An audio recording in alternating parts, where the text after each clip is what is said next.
Grandma D and the Lost Continent by Mark Perlick. Exterior Vietnam Outpost Evening. Young Grandma D, 22, a nurse, dressed in jungle fatigues, crouches in a foxhole with several soldiers who are firing on an approaching Viet Cong company. Sergeant Proctor, 30, is shot and thrown to the back of the barricade.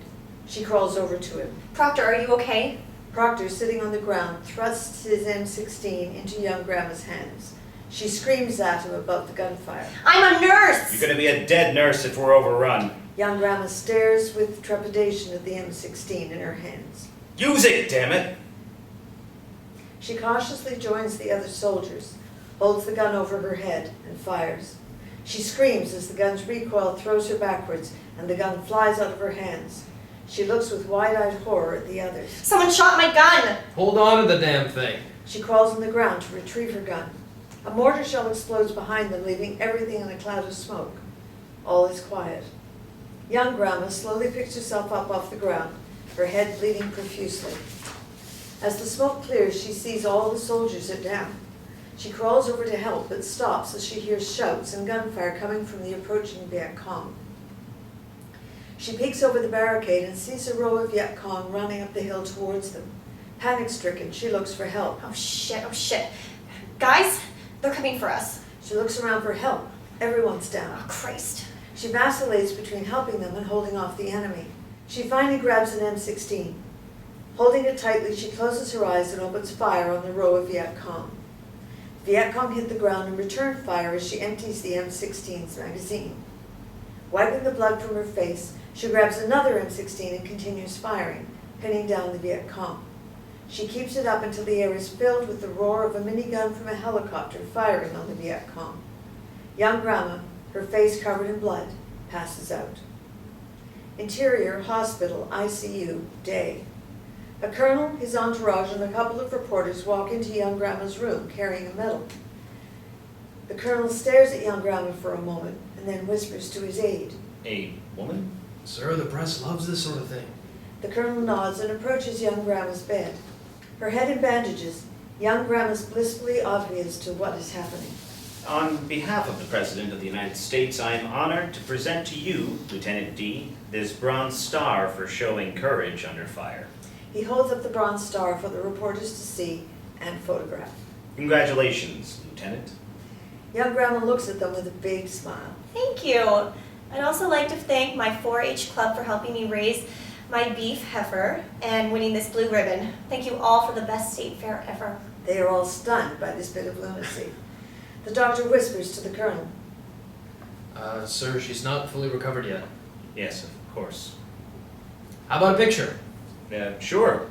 The colonel stands next to smiling young Grandma holding the medal out for her. The reporters snap their pictures. Right. Who's next? As the entourage departs, someone drops the Bronze Star on her bed. She picks up the Bronze Star and holds it in the light, looking it over. She then pins it on her hospital gown. Interior, hospital, room, day. Young Grandma, in a sullen mood, wearing her medal, sits in her bed. A psych officer sits next to her bed. They both remain silent for a moment. I won't lie to you. This may haunt you the rest of your life. Young Grandma shows no emotion. Even though you've saved a lot of lives, killing's not easy for anyone. Young Grandma flinches as he puts his hand on her shoulder. I wish I could take that pain away, but I can't. He exits as Proctor silently rolls in, sitting in a wheelchair. I can.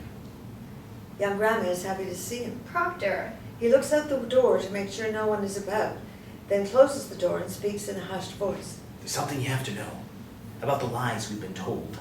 There's a time and place where war did not exist, where people were at a high state of spirituality. What are you talking about? He double checks to make sure they're all alone, then hands her a book entitled Secrets of the Atlantean Masters. Read this. It'll change everything. She examines the book. Proctor. She looks up, but he's already gone. Interior, hospital, room, day. Young Grandma's end table is now filled with New Age books on Atlantis. She's deeply engrossed in a book as stealthy Proctor wheels into her room. Hi, Proctor. Panic-stricken, paranoid Proctor puts his finger to his mouth to hush her. Wheeling inside, he closes the door. Young Grandma speaks in a hushed voice. This Atlantean Hall of Records, it has all their secrets. The knowledge in those records will transform us all into the gods that we are. Right. We're just living a pale shadow of who we could be. That doctor doesn't know anything about the soul. He's been conditioned into believing everything he's been taught. That's true. Find these records, and their truth will set you free. Young Grandma shouts out. I will! Proctor looks around. Listen, I may not have much time. Wait, what? They're on to me. I could go at any minute. Young Grandma is stunned. Who? Those that want to keep us in darkness. He pulls out a map from his wheelchair bag.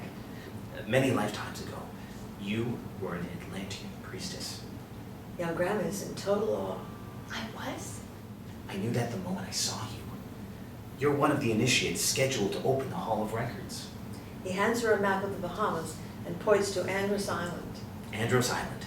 The Hall of Records is offshore of the western tip of the island.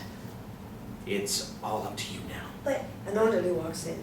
There you are, Sergeant Proctor. Time for your whirlpool. Proctor whispers urgently to Young Grandma. It's over for me, but you can continue the search. it's just a whirlpool, Proctor. With sad resignation, he waves to Young Grandma as he's wheeled out of the room. Exterior, city sidewalk, day. Young Grandma, wearing bell-bottoms, a jungle-fatigue shirt, and her bronze star, walks down the sidewalk with two friends. She still sports the scar across her forehead from her war wound. Her speech, a torrent of excitement, lectures her friends on the glory of Atlantis. Tyler, 28, wearing leggings and dance pants, is a dancer, albeit not a very good dancer. Every moment is an opportunity for him to express himself through dance. Finding the Atlantean Hall of Records is going to be the greatest discovery of all time. Cool. Cool? That's all you can say? Cool? Totally cool. Young Grandma sighs in frustration. It's a record of all their knowledge, knowledge that could transform us all. I'm all for that. I'm going to Andros Island to find those records. Who's in? I'll go.